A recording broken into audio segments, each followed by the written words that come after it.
അൽഹംദുലില്ലാഹി റബ്ബിൽ ആലമീൻ വസ്സലാത്തു വസ്സലാമു അലാ റസൂലിൽ അമീൻ വഅലാ ആലിഹി വസഹ്ബിഹി അജ്മഈൻ അമ്മാ ബഅദ്.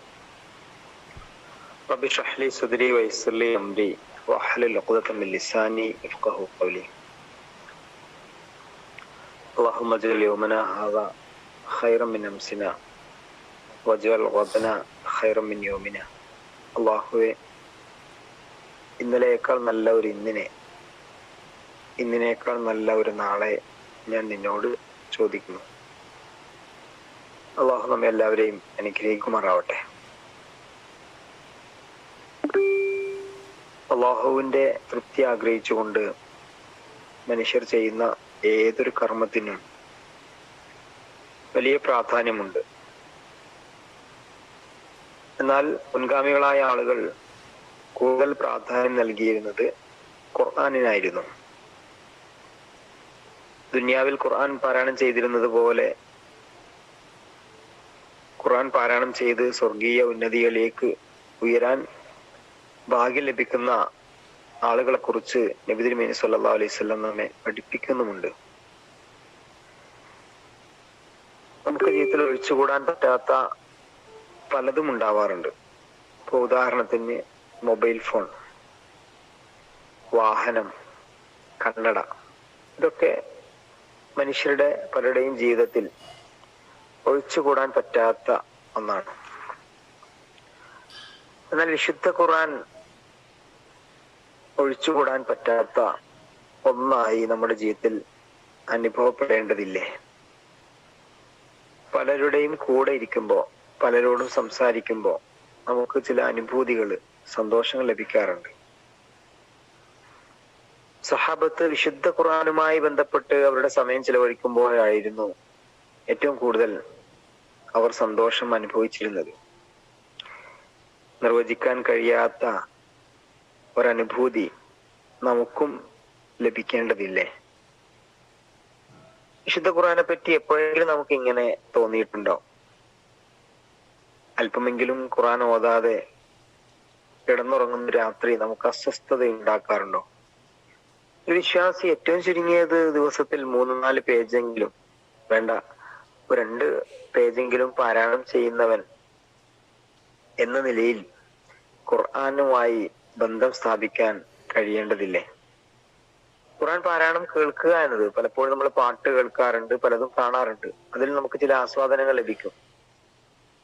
ഖുർആനുമായി ബന്ധപ്പെട്ട് ഇങ്ങനെ ചില ആസ്വാദനങ്ങൾ അനുഭവിക്കാൻ നമുക്ക് സാധിക്കുന്നുണ്ടോ എന്നത് നമ്മൾ ഗൗരവത്തോടെ ആലോചിക്കേണ്ടുന്ന കാര്യമാണ്. ഖുർആനെ പറ്റി ഖുർആനിൽ തന്നെ ധാരാളമായിട്ട് അള്ളാഹു പറയുന്നു. അത് റഹ്മത്താണ്, അത് ഫുർഖാനാണ്, അത് ഷിഫയാണ്, അത് വെളിച്ചമാണ്. വിശ്വാസിയെ സംബന്ധിച്ചിടത്തോളം അവന്റെ ജീവിതത്തിലേക്കുള്ള വെളിച്ചമാണ് ഖുർആൻ. വിശ്വാസിയെ സംബന്ധിച്ചിടത്തോളം അവന്റെ സകലമാന അസുഖങ്ങൾക്കുമുള്ള ഷിഫയാണ്, പരിഹാരമാണ് ഖുർആൻ. ജീവിതത്തിൽ നിരാശപ്പെട്ട് ജീവിക്കേണ്ടവനല്ല. അള്ളാഹുവിന്റെ റഹ്മത്താണ് വിശുദ്ധ ഖുർആൻ. എന്ത് ചെയ്യണമെന്നറിയാതെ അസ്വസ്ഥപ്പെട്ട് നിൽക്കേണ്ടവനല്ല സത്യവിശ്വാസി. അത് ഫുർഖാനാണ്, സത്യമേത് അസത്യമേത് എന്ന് കൃത്യമായി തിരിച്ചറിവ് നൽകുന്ന ഗ്രന്ഥമാണ് വിശുദ്ധ ഖുർആൻ. പ്രിയമുള്ളവരെ, നമുക്ക് ഖുർആനുമായി ഒരിക്കലും മുറിക്കാൻ കഴിയാത്ത അത്രമേൽ ഗാഢമായ ഒരു ബന്ധം ഉണ്ടാവണം. അത് സ്വയം ഉണ്ടാവുന്നതല്ല, നമ്മൾ ഉണ്ടാക്കേണ്ടതാണ്. ഖുർആൻ പാരായണം ചെയ്യുക എന്നത് ജീവിതത്തിൽ ഒരിക്കലും മാറ്റി നിർത്താൻ കഴിയാത്ത ഒന്നായിട്ട് നമ്മൾ തീരുമാനിക്കണം. ഖുർആൻ മനഃപ്പാഠമാക്കുക എന്നത് പലപ്പോഴും നമ്മുടെ അജണ്ടയിലേ ഇല്ലാത്ത ഒന്നാണ്. ചെറിയ കുട്ടികളായിരിക്കുമ്പോൾ മദ്രസയിൽ അത് പഠിപ്പിക്കുന്ന ഉസ്താദിന്റെയും മദ്രസ സംവിധാനത്തിന്റെയും ഒക്കെ കാര്യക്ഷമത പോലെ ഇരിക്കും. കുറച്ച് പ്രായം കഴിഞ്ഞാൽ പിന്നെ ഖുർആൻ ഹിഫ്ളാക്കുക എന്നത് നമ്മുടെ ജീവിതത്തിന്റെ ഒരു അജണ്ടയെ അല്ല, ഒരു ഭാഗമേ അല്ല. ഒരായത്ത് മനഃപ്പാഠമാക്കിയാൽ, ഒരു വാക്ക് മനഃപ്പാഠമാക്കിയാൽ അതും നാളെ പരലോകത്ത് വെളിച്ചമാണ് നമുക്കറിയാം. സാധ്യമാകുന്ന രീതിയിൽ ഒരു മാസം കൊണ്ട് സൂറത്തുൽ ബഖറ മനഃപ്പാഠമാക്കണമെന്നല്ല. ഒരു മാസം കൊണ്ട് സൂറത്തുൽ നബ, അമ്മയത്തെ സാലൂൻ, ഒരു ദിവസം ഒരായത്ത് പഠിക്കുന്നു, അമ്മയത്തെ സാലൂൻ, ആ ഒരു ദിവസം അതേ പഠിക്കുന്നുള്ളൂ. അടുത്ത ദിവസം അനിൻ നബയിൽ അദീം, അടുത്ത ദിവസം അടുത്ത സൂറത്ത്, അടുത്ത ആയത്ത്, ഇങ്ങനെ ഒരു ദിവസം ഒരായത്ത് എന്ന അർത്ഥത്തിൽ ഖുർആൻ മനഃപ്പാഠമാക്കിയാൽ ആ മനഃപ്പാഠമാക്കുന്നതിലൂടെ നമുക്ക് ലഭിക്കുന്ന ആത്മവിശ്വാസവും സന്തോഷവും പറഞ്ഞറിയിക്കാൻ കഴിയാത്തതാണ്. ഖുർആന്റെ സൂക്തങ്ങളെ കുറിച്ച് ചിന്തിക്കുക. കേവല പാരായണവും മനഃപ്പാഠമാക്കലും മാത്രമല്ല, ഒരാകാംക്ഷ നമുക്കുണ്ടല്ലോ പലതിനെ കുറിച്ചും. അപ്പോൾ കഴിഞ്ഞ ദിവസങ്ങളിൽ നിലമ്പൂരിൽ ഉപതെരഞ്ഞെടുപ്പ് നടന്നു. 19 നടന്ന്, വ്യാഴാഴ്ച നടന്ന്, തിങ്കളാഴ്ച അതിന്റെ വോട്ടെണ്ണലാണ്. ഒരു 10-11 മണി വരെ ആകാംക്ഷയിലാണ് ജനങ്ങൾ. 8 മണി മുതൽ തുടങ്ങി ആകാംക്ഷ. പല ചർച്ചകളും വിശകലനങ്ങളും ഒക്കെ അതിനു മുമ്പേ വന്നു. യഥാർത്ഥത്തിൽ വിശ്വാസിയുടെ ആകാംക്ഷ ഖുർആനെ കുറിച്ചല്ലേ വേണ്ടത്? അല്ലാഹു സുബ്ഹാനഹു വ തആല 6236 സൂക്തങ്ങളിൽ എന്താണ് എന്നോട് പറയുന്നത്, എന്റെ കുടുംബത്തോട് പറയുന്നത്, എന്റെ സമൂഹത്തോട് പറയുന്നത്? ഇത് അറിയാനുള്ള ആകാംക്ഷയല്ലേ യഥാർത്ഥത്തിൽ വിശ്വാസികൾക്ക് വേണ്ടത്? എന്തുകൊണ്ടോ ആകാംക്ഷ ഇല്ലാതെ പോയോ അല്ലെങ്കിൽ കുറഞ്ഞു പോയോ എന്ന് നമുക്ക് സംശയം തോന്നാറുണ്ട്. കാരണം ഖുർആൻ പഠിക്കുന്ന സംവിധാനങ്ങൾ താരതമ്യേന വളരെ കുറവാണ്. അൽഹംദുലില്ലാഹ് ഇന്ന് ഓൺലൈൻ പ്ലാറ്റ്ഫോമുകളിലും മറ്റൊക്കെ ധാരാളം ഉണ്ട്. എന്നിരുന്നാലും നമ്മളൊരു കണക്കെടുത്താൽ താരതമ്യേന വളരെ കുറച്ച് ആളുകളാണ് ഖുർആൻ പഠിക്കുകയും അതിനെക്കുറിച്ച് ചിന്തിക്കുകയും ചെയ്യുന്നത്. നമ്മൾ തീരുമാനിക്കണം, നമ്മൾ മറ്റുള്ളവരെ ഉപദേശിക്കുക എന്നതല്ല, നമ്മുടെ ജീവിതത്തിൽ ഖുർആൻ പഠനത്തിന് ഒരു സമയം നമ്മൾ നീക്കിവെക്കണം. മറ്റുള്ളവർക്ക് ഖുർആൻ പഠനത്തിന്റെ താല്പര്യം ഉണ്ടാകും വിധത്തിൽ ഒരാളെങ്കിലും അതിന് പ്രചോദിപ്പിക്കുന്ന ഒരു സമീപനം നമ്മുടെ ഭാഗത്തുണ്ടാവണം.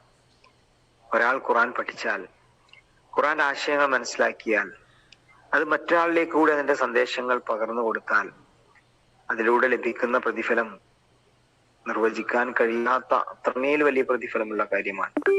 ഖൈറുക്കും മൻ തഅല്ലമൽ ഖുർആന വഅല്ലമഹു. നിങ്ങളിൽ ഉത്തമർ ഖുർആൻ പഠിക്കുകയും പഠിപ്പിക്കുകയും ചെയ്യുന്നവരാണ്. ഈ ഒരു വാക്ക് ചെറിയ വാക്കാണ്, 3 വാക്കുകളാണുള്ളത്. ഖൈറുക്കും, നിങ്ങളിൽ ഉത്തമർ. മൻ തഅല്ലമൽ ഖുർആന, ആരാണ് ഖുർആൻ പഠിപ്പിക്കുന്നത്? പഠിക്കുകയും പഠിപ്പിക്കുകയും, വഅല്ലമഹു, അതിനെ പഠിപ്പിക്കുകയും ചെയ്യുന്നവർ. വലിയ വലിയ പണ്ഡിതന്മാർ ആവണമെന്നില്ല, നമ്മൾ വലിയ രീതിയിൽ ക്ലാസ് എടുക്കുന്നവരാകണമെന്നില്ല. അറിയാവുന്ന ഒരു ഖുർആന്റെ സന്ദേശം, അതല്ലെങ്കിൽ മറ്റൊരാൾ ഖുർആൻ പഠിപ്പിക്കുന്നതിന്റെ വോയിസ് അല്ലെങ്കിൽ വീഡിയോ, അത് മറ്റൊരാളിലേക്ക് എത്തിക്കുക, ഇതും ഇതിന്റെ ഭാഗം തന്നെയാണ്. അത് കേട്ട്, അത് മനസ്സിലാക്കി, അത് കണ്ട് ഒരാൾ ഖുർആന്റെ ആശയം ഉൾക്കൊണ്ടാൽ അത്രമാത്രം പ്രതിഫലമുള്ള കാര്യമാണ് എന്ന് പ്രിയമുള്ളവരെ നമ്മൾ ആലോചിക്കുക. ഖുർആനിലെ ഏറ്റവും മനോഹരമായ സൂക്തം ആയത്തുൽ കുർസി. ഖുർആന്റെ പ്രകാശം എന്ന് അല്ലാഹു സുബ്ഹാനഹു വ തആല വ്യക്തമാക്കുന്ന കാര്യം ആമന റസൂലു. ഖുർആനിന്റെ മാതാവ് സൂറത്തുൽ ഫാത്തിഹ. ഖുർആനിലെ ഏറ്റവും മനോഹരമായ അധ്യായം സൂറത്തുർ റഹ്മാൻ. സൂറത്തുൻ നൂറിലെ ഏറ്റവും സുന്ദരമായ മനോഹരമായ ഖുർആനിന്റെ ആശയം വ്യക്തമാക്കുന്ന 35-ാം സൂക്തം ആയത്തുൻ നൂർ.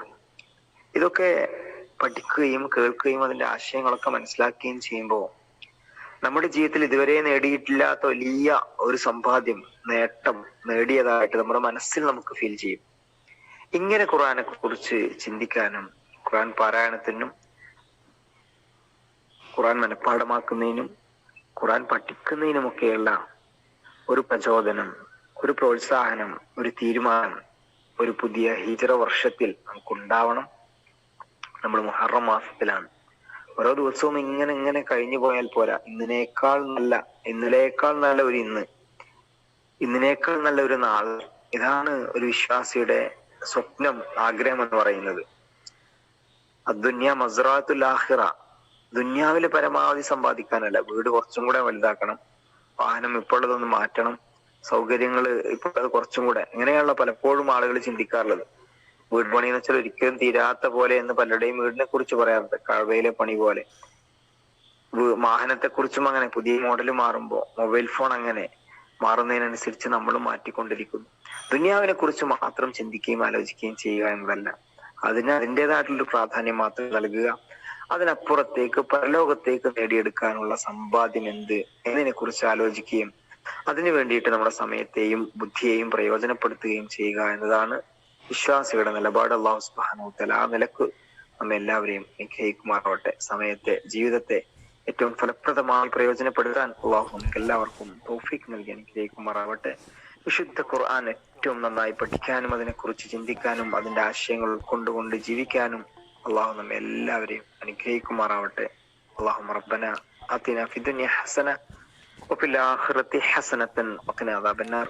ആമീൻ ആമീൻ ബിറഹ്മതിക യാ അർഹമർ റഹീമീൻ. അസ്സലാമു അലൈക്കും വറഹ്മത്തുള്ളാഹി വബറകാതുഹു.